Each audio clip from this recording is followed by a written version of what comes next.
Hi guys, Oleg Tkach here with your weekly rate update. And this week, we didn't have any real reports that would change the market. However, there was reports the last few weeks that were really dissected by investors. In addition to that, there were reports that came out of Europe, which is showing us that overall globally, inflation is still a problem.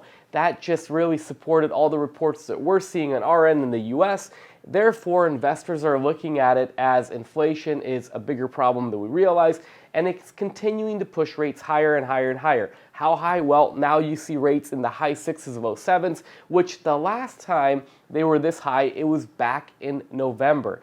Now, prior to that, late October, you saw rates the highest point that we've seen in the last few years, which was the mid sevens. Now, we're right now sitting at around 7%, high sixes, low sevens, depending on the scenario. So what happens next? Now, there was one bit of positive news yesterday, as we've only been getting negative news. One of the Fed chairmen came out yesterday and said that they would support a 0.25% rate hike at their next meeting, which is the end of March. Now, why is that important? It's important because right now, most investors are pricing in a 0.5% rate hike from the Feds later this month. If over the next week or two, you're gonna have more, whether the Fed's gonna make more comments or whatnot, but if investors feel like, no, they're not gonna go as aggressive, they're not gonna go 0.5, but they're actually only gonna go 0.25, we're gonna see some relief